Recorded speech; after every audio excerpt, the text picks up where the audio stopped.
Aku tak nak engkau. Aku nak hidup. Ikit. Tak. Watak apa yang cuba Ikit mahu ke ni? Sebenarnya kita cuba watak Opa Mina. Tapi dia macam pelik lah. Memang pelik. Tak boleh kan sebenarnya.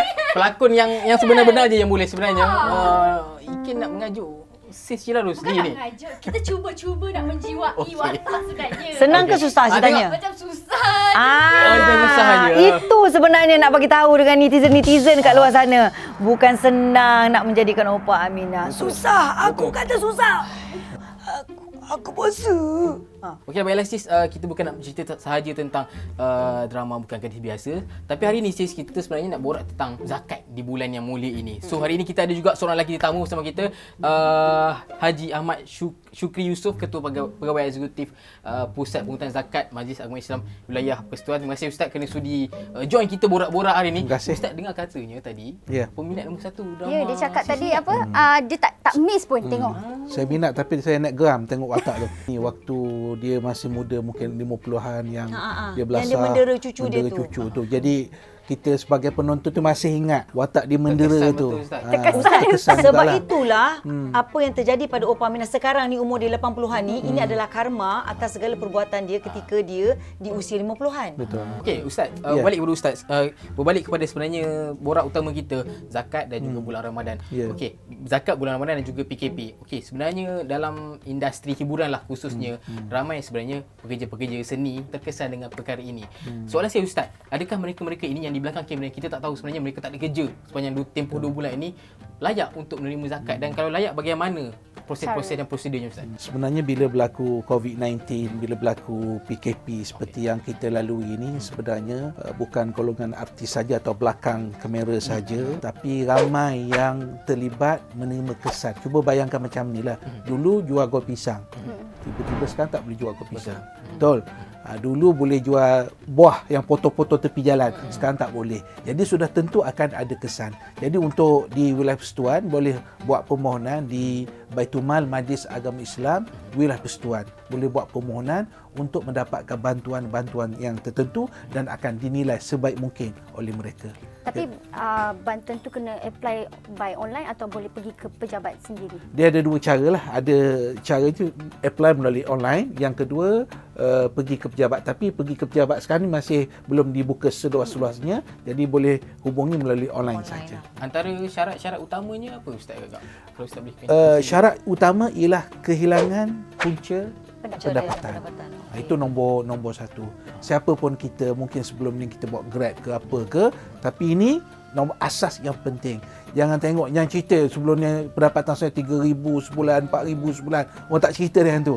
Orang cerita yang suasana 2 bulan yang berlaku ni. Jadi saya fikir tak kira siapa pun kita jangan rasa malu untuk kita mohon untuk mendapat bantuan tersebut. So walaupun dia pernah bergaji besar, Betul. tapi dia kehilangan punca pendapatan di waktu PKP ni, so dia berhak juga, layak juga untuk apply zakat lah. Kemas, cara tanya pun kemas. Betul lah. Betul lah tu. Sis, bercerita tentang zakat kan. Zakat ni orang cakap penyucian harta kan. Macam sis sendiri, macam mana sis nampak bila membayar zakat tu, orang cakap memudahkan segala kerja untuk sis dan keluarga dan production? Sebab itu kan tuntutan kita kan. Tapi mungkin ada yang masih Tak mengetahui Tak mengetahui ataupun terlepas pandang, Terlepas pandang, ataupun rasa benda tu ambil ringan. remeh ataupun alamak ini benda kecil, tak perlulah Tapi tengok balik rukun Islam. Ada tak cakap? Ada kan? Zakat fitrah. Orang semua ingat fitrah saja. Itu je orang tahu. Yang itu pun berapa je? RM7 tak silap saya. Betul. RM7 RM7 satu kepala. Itu pun ada yang tak payah tahu. Kalau di wilayah sebagai contoh, antara RM7 dengan RM5. Sebelum ni RM7. Tapi yang terbaru ni RM5 untuk Ramadan kali ini. Memang kadang-kadang kita rasa RM7 tu kecil, tapi bagi setengah orang yang kehilangan segala-galanya, RM2 tu bereza. RM2 tu besar. RM1 pun kita rasa RM1 berharga. pun berharga. Jadi yang penting ialah pelaksanaan ibadat tu. Bayar zakat. Sama Bayar ada je zakat lah. fitrah Tak kira berapa ataupun ringgit zakat pun, tu. Betul. So kalau kata di musim PKP ni, COVID-19 ni, kita rasa macam kita ada sedikit orang kata rezeki yang kita nak kongsi bersama mereka yang memerlukan. Tak payah kau nak pergi sibuk cari rumah ni betul tak betul, ataupun tiba-tiba dapat DM, tolong saya, bantu saya tak ada susu, nak ni, ada kan pertolongan, sedangkan kita tak kenal orang tu siapa. Kita nak bagi pun 50-50, Sahih betul atau tidak, saya atau masalahnya. tidak kan. So kalau you takut ada perasaan 50-50 tu, pergilah bayar kat pusat zakat. Biarlah pusat zakat yang agih-agihkan duit tu. Kita tak payah pening. Yang penting kita dah jalankan tanggungjawab kita. Yang Sheila sebut ni dia berdasarkan apa yang Nabi sebut. Zakat ni tu'khadhu min aghniyaihim wa turaddu ila fuqaraihim. Diambil daripada orang yang berkemampuan, dikembalikan kepada orang yang tak mampu. Memerlukan. Itu konsep dia. Yang kedua, kita kena ingat bahawa ada perbezaan yang ketara di antara zakat dengan sedekah. Sedekah terpulang pada kita nak bagi Nak bagi pada siapa siapa pun tak pun, betul tak betul pun, orang tu kaya ke, Tak, orang tu non-Muslim ke, Non-Muslim ke, kita boleh bagi tak kalau kisah. sedekah. Tapi zakat ni Zakat dia dia bukan tak. macam tu. Ha. Dia mesti dia berikan kepada sesiapa yang memerlukan, ada asnafnya. Kita kadang-kadang nak je asnaf pun kita pening kepala. Pening. Betul ke dia ni? Ustaz, yang mana satu lebih baik? Bayar zakat direct kepada PPZ ataupun macam sis cakap tadi, ada yang jenis pergi terus bayar zakat dekat orang-orang yang memerlukan. Macam Ustazah Sheila sebut tadi lah. Alah, jangan Ustazah. Sajalah. Kalau tak ada rasa ragu-ragu tu macam mana Ustaz? Memang zakat harus dibayar kepada pihak berwajib, dan biarlah pihak berwajib ni laksanakan tanggungjawab untuk membuat agihan. Mungkin ada soalan? Ada Dia soalan? blur jap. Jadi bila tak apa. Kita soalan. Ustaz, faedah zakat kepada jiwa. Allahu Akbar.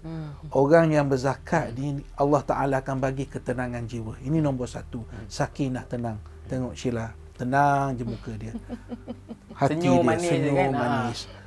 Tidak ada orang dalam hidup ni tak akan diuji. Bukanlah kita kata bila tenang tu dia tak pernah diuji. Ada ujian. Tapi kita ada satu kekuatan yang Tuhan bagi, yang Allah bagi, kita dapat melalui ujian-ujian itu. Itu yang dikatakan sebagai sakinah. Ustaz, satu lagi soalan tambahan sebenarnya. Bagaimana pula mereka ataupun peniaga yang sebenarnya tak ada kedai fizikal, tambahan lagi ketika musim PKP ni tak boleh keluar, kedai tak boleh buka, tetapi mereka berniaga secara atas talian. Dan juga golongan-golongan Insta famous contohnya, yang buat review, jual barang-barang, lepas tu dapat duit. Macam mana nak kira zakat itu Ustaz? Sebenarnya apa saja bentuk perniagaan, bentuk yang menghasilkan penghasilan ataupun duit, bila cukup haulnya, cukup nisabnya, maka perlu dibayar zakat. Termasuklah Tak kira apa yang online ke tak online, tak online, offline ke, Itu kira zakat pendapatan lah. zakat pendapatan. Kena bayar. Zakat pendapatan kena bayar. Once you dah ada income, Buat duit. itu zakat pendapatan. Betul. Zakat harta lain, zakat pendapatan lain. Zakat emas lain. Betul. Lain Betul. banyak tau. Betul. Dalam hidup ni macam-macam perkara akan berlaku pada kita. Tapi perkara yang mesti kita sematkan dalam pemikiran kita, kita nak dapatkan redha Allah, kasih sayang Allah Subhanahu Wa Taala, dan di antara cara nak dapatkan redha Allah, kasih sayang Allah itu ialah dengan cara kita melaksanakan kewajipan berzakat. Itu caranya. Okey sis, akhir kata untuk Sabar. apa? Kau ni tak bagi kecan asal kau bercakap sebenarnya. Kau je tanya soalan. Kesian Sebab kat belakang. saya suruh bila soalan. dia tanya, bila dia tanya aku macam dah lost dah. Bila saya tanya ni, dia lost. Aku kesian kat belakang. Ada prop ke dia ni? Tak bersuara. Kau tak tanya soalan pun dengan Sis. Tanya sis cepat. Okey, terima kasih sebagai pembayar zakat. So apa yang sis rasa boleh kongsikan Kak? Kan kalau cakap kan korang kata sis ni menunjuk, tidak. Tapi apa yang ustaz cakap tu betul. You akan rasa tenang, dan sebenarnya bila kita bayar zakat memang Allah Ta'ala tu akan murahkan rezeki kita. So jangan takut sebab rezeki tu datang daripada Allah. Tak miskin bayar zakat kan? Tak miskin pun. miskin. So tak payah takut. Oh tak ada macam, oh lama nak kena bayar ni, nanti macam mana, tak cukup duit. Jangan risau. So rezeki tu datang daripada Allah. Kita bagi, jangan ingat kita bagi untuk orang, kita bagi untuk diri kita sendiri. Kita Untuk selalu diri sebut kita. sebut rezeki kan? Rezeki. Kita lupa satu lagi, Razak. Razak pemberi rezeki. Tuhan. Allah Ta'ala. Allah. Jangan kata rezeki saya, mana rezeki saya, tak ada, tak masuk rezeki.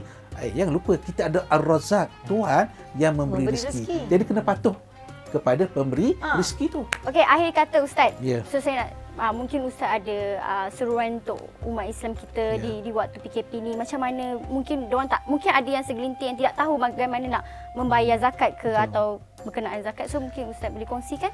Kewajipan zakat dia takkan gugur walaupun PKP. Kalau kita wajib bayar zakat fitrah, tetap wajib kita bayar zakat fitrah. Kalau zakat harta, zakat pendapatan kita wajib kena bayar, tetap kita kena bayar.